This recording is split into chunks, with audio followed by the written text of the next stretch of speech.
नमस्कार, स्वागत है आपका एक्सप्लेन्ड इन डिटेल में। आज हम आपके लिए लेकर आए हैं हिंदुस्तान टाइम्स से एक एडिटोरियल। ये एडिटोरियल इकोनॉमी से जुड़ा हुआ है। ये काफ़ी हेल्पफुल होगा आने वाले कॉम्पिटिटिव एग्जाम्स के लिए।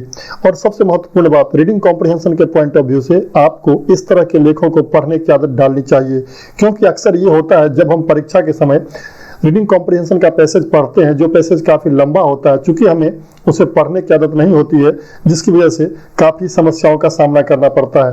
तो इस तरह के आदत को डेवलप करने में थोड़ा समय लगता है, तो इसके आपके लिए अच्छा होगा आप एक्सप्लेन इन डिटेल चैनल से जुड़े रहें और इस तरह के एडिटोरियल को पढ़ने की आदत डालें। खुद से भी पढ़ें और चैनल के माध्यम से भी पढ़ें, इससे आपको काफ़ी मदद मिलेगी।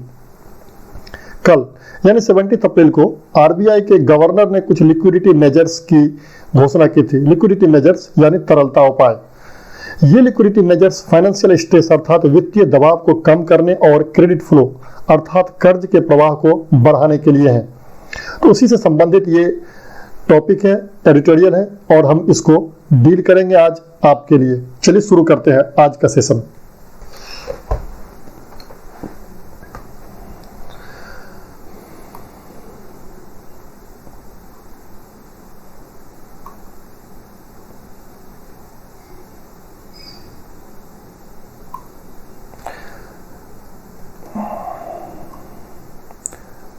The central bank steps in। Central bank steps in. अगर सेंटेंस के ग्रामेटिकल पॉइंट ऑफ व्यू से स्ट्रक्चर की बात करें तो ये सिंपल प्रेजेंट का सेंटेंस है। सेंट्रल बैंक, ये जो है सेंट्रल बैंक है, ये एक नाउन है, थर्ड पर्सन सिंगुलर नंबर है, इसलिए यहाँ पर वर्ब के साथ एस या ईएस लगाते हैं, तो यह एस का यूज किया गया है। अब आते हैं इसके मीनिंग पर। Steps in. स्टेप्स इन का मतलब होता है मदद के लिए आगे आना, या यहाँ कह सकते हैं कि सेंट्रल बैंक का आगमन होता है। आगमन किस काम के लिए होता है? जाहिर सी बात है, ये किसी तरह की मदद के लिए यहाँ आगमन हुआ है। और नॉर्मल सेंस में भी जब हम स्टेप्स इन की बात करते हैं तो उसका मतलब यही होता है किसी मदद के लिए आगे आना। आइए डिटेल में पढ़ते हैं अब हम। RBI has done it's bit. RBI subject है, हैज डन। हैज वर्ब का हेल्पिंग वर्ब यहां पर है और डन वर्ब का थर्ड फॉर्म है। It's bit. तो यहां पर एक फ्रेज है, do your bit. Do your bit, ध्यान रखेंगे इस फ्रेज का मतलब। डू योर बिट, इसका मतलब होता है अपने हिस्से का काम करना। यहां योर की जगह आप सब्जेक्ट को बदल सकते हैं। RBI has done it's bit. RBI ने अपने हिस्से का काम कर दिया है। नाउ अब यहां सोच समझ सकते हैं, it's time for the government to deliver. अब बारी सरकार की है डिलीवर करने की। आगे पढ़ते हैं। इवेंचुअली, अंततः, we shall cure. Simple future का सेंटेंस है। वी फर्स्ट पर्सन के साथ शैल का यूज किया गया है और वी शैल क्योर यहाँ वर्ब है। वी शैल क्योर, हम ठीक होंगे। क्योर का मतलब होता है किसी बीमारी से ठीक होना या किसी समस्या से ठीक होना। We shall cure and we shall endure, और हम झेलेंगे, हम सहेंगे। Reserve bank of India governor Shashikant Das said, announcing the second set of monetary and credit measures to help India cope with the coronavirus pandemic and the ongoing lockdown to combat it that has curtailed economic activity। Sentence यहाँ से शुरू है और यहाँ पर full stop है। काफी देख रहे हैं, एक लंबा सेंटेंस है, इसे हमें तोड़ कर पढ़ना होगा। तो हम सेंटेंस को बिट बाय बिट या तोड़ कर पढ़ने की कोशिश करते हैं। इवेंचुअली, अंततः, इस लाइन का मीनिंग हमने बता दिया आपको। हम ठीक होंगे, हम सहेंगे, झेलेंगे और अंततः हम ठीक होंगे। रिजर्व बैंक ऑफ इंडिया के गवर्नर शक्तिकांत दास ने कहा। अनाउंसिंग मतलब अनाउंस करते हुए। किस बात की अनाउंस करते हुए? The second set of monetary and credit measures. Monetary and credit measures मतलब मौद्रिक और कर्ज उपायों के द्वितीय सेट की घोषणा करते हुए। किस बात के लिए? To help India cope with. Cope with का मतलब होता है सामना करना, किसी चीज का मुकाबला करना। To help India cope with the corona virus pandemic. India को कोरोना वायरस महामारी का सामना करने में, मुकाबला करने में मदद करने के लिए उन्होंने जो घोषणा करते हुए द्वितीय मॉनेटरी पॉलिसी, द्वितीय मॉनेटरी और क्रेडिट उपायों की घोषणा करते हुए ये ऊपर जो बातें हैं ये कही। आगे बढ़ते हैं। एंड द ऑनगोइंग लॉकडाउन, और जो जारी लॉकडाउन है, ऑनगोइंग मतलब जो जारी है, जो चल रहा है, चल रहे लॉकडाउन, टू कॉम्बैट इट, इससे कॉम्बैट का मतलब होता है मुकाबला करना, यहाँ भी मुकाबला करना मतलब इट, पेंडेमिक, इट यहाँ पेंडेमिक के लिए आया है, टू कॉम्बैट इट, महामारी से मुकाबला करने के लिए, that has curtailed economic activity, जिसने कि इकोनॉमिक एक्टिविटी को, आर्थिक जो एक्टिविटी है उसको कर्टेल कर दिया। मतलब कर्टेल मतलब होता है छोटा करना, कम करना, उस पर लिमिट लगाना, क्योंकि इस पेंडेमिक ने इकोनॉमिक एक्टिविटी पर हमारे आर्थिक क्रियाकलापों पर एक लिमिट लगा दिया है। तो ये दो बातें जोड़ी गई यहाँ पर, दो चीजों से मुकाबला करने के लिए, एक तो ऑनगोइंग लॉकडाउन जो है कॉम्बैट करने के लिए, जो इकोनॉमिक एक्टिविटी कार्यप्रणाली पर जो लिमिट लग गया है इसकी वजह से, और इंडिया को इस कोरोना वायरस से, के पेंडेमिक से हेल्प करने के लिए।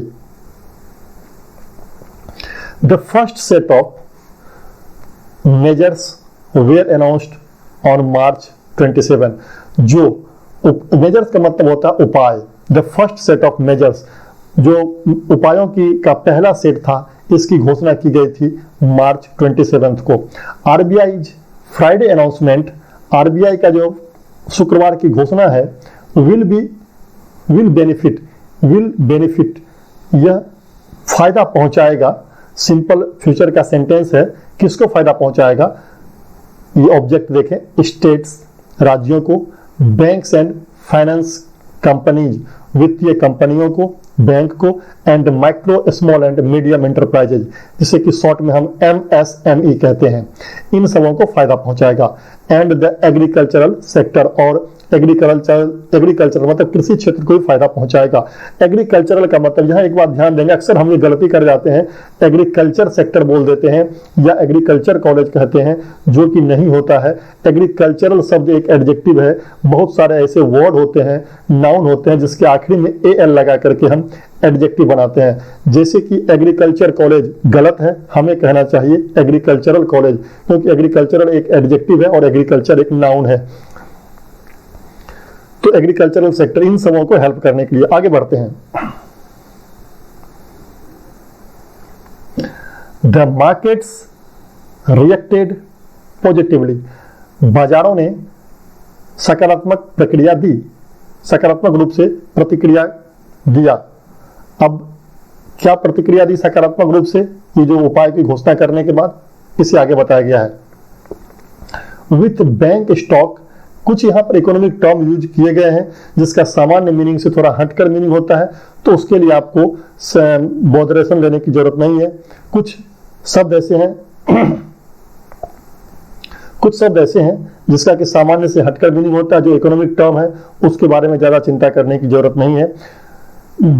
With bank stocks leading the March, तो ये जो मार्केट ने पॉजिटिवली रिएक्ट किया, इसमें बैंक स्टॉक लीड कर रहा था। मतलब इन रिएक्शंस में सबसे आगे जो इसका इंडिकेशन मिला वो बैंक स्टॉक से मिला, जो कि इस अभियान में सबसे आगे था इस रिएक्शन के मामले में। That is because banks now have 180 days up from to declare an account or non performing asset for borrowers that avail the 3-month repayment moratorium announced on March 27th।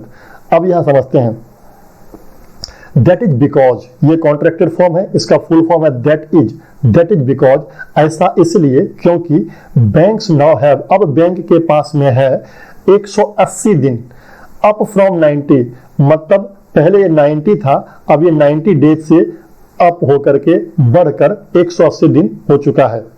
किस बात के लिए, टू डिक्लेयर, घोषित करने के लिए, an account, एक account को नॉन परफॉर्मिंग एसेट घोषित करने के लिए, जो सीमा पहले 90 दिन थी वो बढ़कर अब 180 दिन हो गई है। फॉर बोरोवर्स, कर्जदारों के लिए, that avail the 3-month repayment moratorium announced on March 27, जो बोरोवर्स की 27 मार्च को इस रीपेमेंट मॉरेटोरियम का फायदा उठाएंगे। मतलब 90 दिन का उसे पहले मिला हुआ था और इसमें 90 दिन की और घोषणा की गई, जो कुल मिलाकर 180 दिन हो गए। मतलब अब किसी भी अकाउंट को नॉन परफॉर्मिंग एसेट घोषित करने के लिए 180 दिनों की दरकार है। मॉरेटोरियम का मतलब होता है, जो नया शब्द देख रहे हैं आप, मॉरेटोरियम मतलब होता है किसी तरह की अल्पकालिक जो पाबंदी लगती है किसी चीज पर, किसी एक्टिविटी में या किसी भी प्रक्रिया में, उसे हम मॉरेटोरियम कहते हैं। They have also been given, ये सेंटेंस पैसिव फॉर्म में है। They have been given, उन्हें दिया गया है, और भी दिया गया, क्या दिया गया है? 90 more days, 90 और दिन दिए गए हैं। From the current 210, मतलब वर्तमान में जो 210 दिन है उसमें 90 दिन और दिए गए हैं for resolution of so called stressed asset. So called का मतलब होता है तथा कथित, कथित तौर पर, मतलब ऐसे स्ट्रेस्ड एसेट, मतलब जो दबाव वाले एसेट हैं, स्ट्रेस्ड एसेट हैं। एक बैंकिंग में इसका एक अलग मीनिंग होता है स्ट्रेस्ड एसेट। तो उनसे उनके रिजोल्यूशन मतलब उनके समाधान के लिए अब 210 दिन में 90 दिन और जोड़ दें। मतलब 210 दिन पहले था, 90 और एक्स्ट्रा डेज दिए गए हैं इस स्ट्रेस्ड एसेट के समाधान के लिए।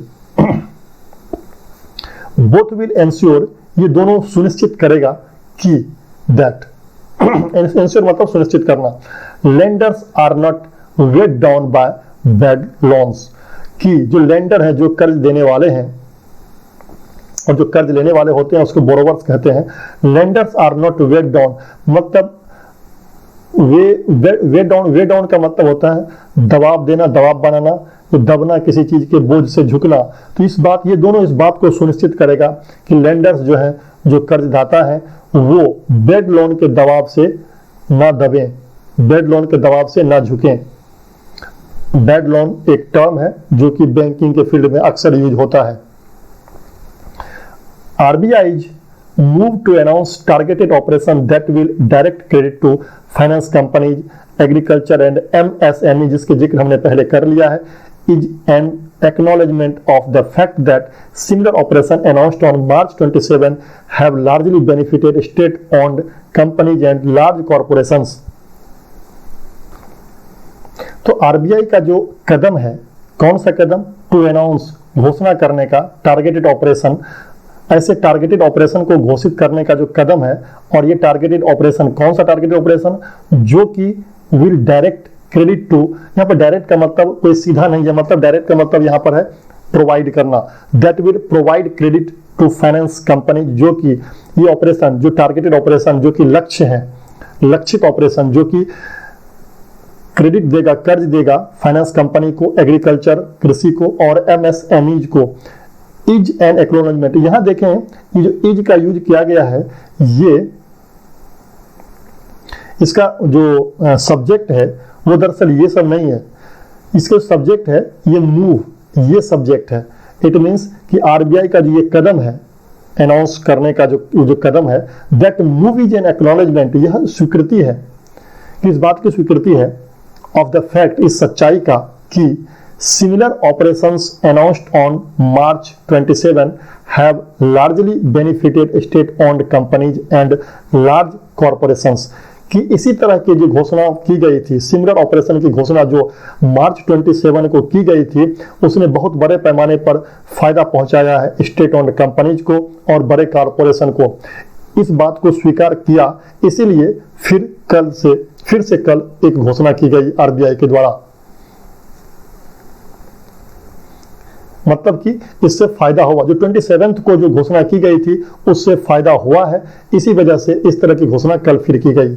And its decision to cut the reverse repo rate, और इसका फैसला to cut the reverse repo rate को कट करने का फैसला। अब ये रिवर्स रेपो रेट क्या है? ये है the interest it pays on money banks keep with it, मतलब जो यहाँ पर इट जो है ये RBI की लाया है। रिवर्स रेपो रेट वो रेट है, वो इंटरेस्ट रेट है जो कि आरबीआई बैंक को पे करता है जो पैसा बैंक आरबीआई के साथ रखती है। तो ये इकोनॉमिक टर्म है, बैंकिंग टर्मिनोलॉजी है, आप शायद इससे वाकिफ होंगे पहले भी। And its decision to cut the reverse repo rate, और रिवर्स रेपो रेट को कट करने का इसका फैसला इज सिग्नल टू बैंक्स, यह बैंक्स को एक सिग्नल है टू गो आउट, कि आप बाहर जाएं एंड लैंड मोर, और अधिक कर्ज दें। That this was not happening, यह हो नहीं रहा था। इज एविडेंट, यह एविडेंट मतलब यह बिल्कुल जाहिर है, एविडेंट मतलब जाहिर होना।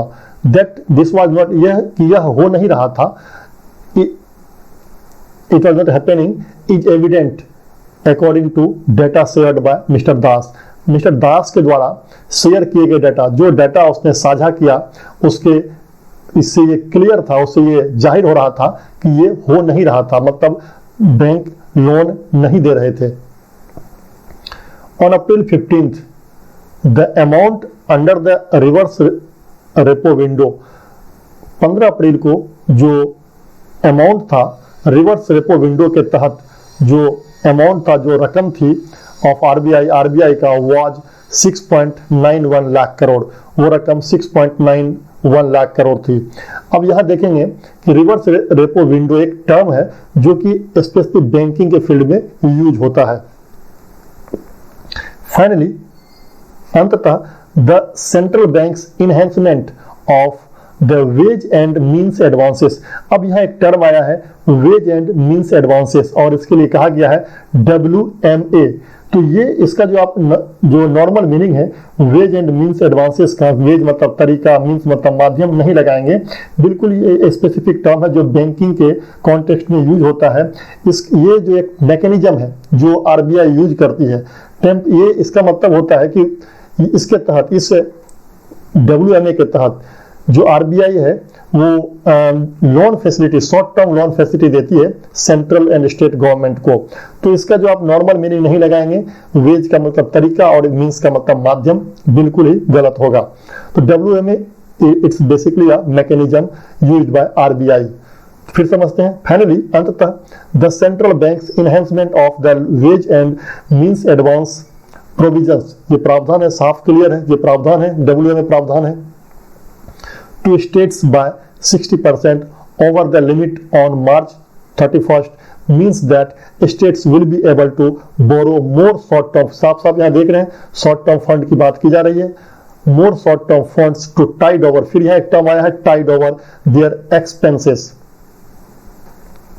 मतलब हो गया कि अंततः सेंट्रल बैंक का जो इनहेंसमेंट है, जो बढ़ाना है ऑफ WMA प्रोविजन के तहत जो वृद्धि की है, राज्य को जो फंड देने में 60% की वृद्धि की है, जो पुराना लिमिट था उसमें 60% की वृद्धि की है। इसका मतलब ये होता है कि राज्य जो हैं will be able to borrow more, कि वो अधिक से अधिक कर्ज ले पाएंगे शॉर्ट टर्म फंड्स का, वो अधिक से अधिक शॉर्ट टर्म फंड्स कर्ज के रूप में ले पाएंगे। किस काम के लिए? Tide over. टाइड ओवर का मतलब होता है कि किसी चीज से निबटना, निजात पाना, निबटने के लिए। To tide over their expenses, यहाँ देयर का इस्तेमाल जो हुआ है वो स्टेट्स के लिए हुआ है, इसलिए देयर यहाँ पर प्लुरल है। देयर एक्सपेंसेस, अपने खर्चों से निजात पाने के लिए। स्पेशली दोज रिलेटेड टू, खास करके वो जो संबंधित है combating the corona virus disease, corona virus disease से मुकाबला से संबंधित खर्चे हैं, उससे निजात पाने के लिए। At a time when their revenue has seen a precipitous drop, ऐसे समय में, एट अ टाइम ऐसे समय में, when जब उनका रेवेन्यू, उनका राजस्व जो है, has seen a precipitous मतलब होता है एक स्टीप, बहुत ही ढलान, और ड्रॉप मतलब गिरावट, मतलब उसमें जबरदस्त गिरावट देखा है। ऐसे समय में जब राजस्व में जबरदस्त गिरावट देखा गया है, तो ये जो शॉर्ट टर्म रिलेटेड फंड है, जो जिससे खर्च बढ़ रहा है, तो ये शॉर्ट टर्म रिलेटेड फंड को टाइड ओवर करने में मदद करेंगे। This facility is open to them, यह फैसिलिटी उन लोगों के लिए खुली हुई है। टिल सितंबर 30, मतलब 30 सितंबर तक वो इस फैसिलिटी का फायदा उठा सकते हैं। मिस्टर दास ने ये पॉइंट आउट किया, ये इशारा किया दैट कि आरबीआई हैज, अब यहाँ देखिए कॉमा दिया गया है, बिटवीन February 6 एंड March 27, मतलब February 6 और March 27 के बीच, including the measures announced that day, उन दिनों जो उपायों की घोषणा की गई है उसमें वो भी शामिल है। मतलब आप समझे फिर से, आरबीआई हैज इन्फ्यूज मतलब होता है उड़ेलना, डालना, पंप करना, liquidity equal to 3.2% of GDP. मतलब मिस्टर दास ने इस बात की तरफ इशारा किया, बताया कि आरबीआई ने इन्फ्यूज किया है, मतलब सर्कुलेशन में लाना लिक्विडिटी को, जो कि पूरे जीडीपी का 3.2% के बराबर है। इस दौरान उसमें ये भी शामिल है, ये जो 6 एंड 27 मार्च के बीच की बात हो रही है, और उस दिनों जो उपाय की घोषणा की गई थी, उस उपाय के तहत भी जो लिक्विडिटी इन्फ्यूज किया गया है वो भी उसमें शामिल है। Today's announcement will take the number further up, और आज का जो अनाउंसमेंट है वो नंबर को, इस संख्या को फर्दर अप मतलब और आगे ले जाएगा और ऊपर ले जाएगा। ही सजेस्टेड, उन्होंने सलाह दी कि there could be more measures, और भी उपाय हो सकते हैं। RBI is clearly doing its bit, RBI साफ जाहिर है कि अपने हिस्से का काम कर रहा है। मैं पहले ही मैंने बताया हुआ है, डू योर बिट्स का मतलब होता है अपने हिस्से का काम करना। The onus is now on the government, अब जिम्मेदारी, ओनस का मतलब होता है जिम्मेदारी, उत्तरदायित्व। The onus is now on government, अब गवर्नमेंट के ऊपर जिम्मेदारी है to unveil a large relief and stimulus package. Unveil का मतलब होता है प्रकाश में लाना, तो यहां पर इसका मतलब होगा घोषणा करना। To unveil a larger relief, एक बड़े राहत और प्रोत्साहन पैकेज के घोषणा करने की जिम्मेदारी अब राज्यों की है, माफ करेंगे सरकार की है। दैट कैन हेल्प बोथ, जो कि मदद कर सके, मतलब वो पैकेज, यहाँ पर रिलेटिव प्रोनाउन है दैट, ये पैकेज के लिए आया है। दैट कैन हेल्प, जो मदद कर सके, बोथ दोनों की, इंडिविजुअल्स एंड बिजनेसेस, मतलब जन सामान्य की और व्यापारियों की मदद कर सके। किस काम के लिए? कोप विथ द क्राइसिस, संकट से मुकाबला करने के लिए। इंडस्ट्री हैज डिमांडेड, जो उद्योग है उन्होंने मांग किया है, अ package of between ₹14 lakh crore and ₹16 lakh crore. तो जो इंडस्ट्री है उन्होंने 14 लाख करोड़ से 16 लाख करोड़ के बीच के पैकेज की मांग की है। इट्स टाइम टू डिलीवर, अब ये उनको डिलीवर करने का समय है। एक बात ग्रामर के पॉइंट ऑफ व्यू से नोटिस करेंगे, यहाँ पर बिटवीन के साथ हमेशा ही एंड का यूज होता है, इस बात को नोटिस करेंगे, और ये एरर में आ सकता है। अगर यहाँ ये होता industry has demanded a package of between ₹14 lakh crore to ₹16 lakh crore, तो गलत होता। अक्सर इस तरह के बिटवीन के साथ कुछ और कंजंक्शन में कुछ और वर्ड जोड़ करके दिया जाता है, जो कि एरर में आ जाता है।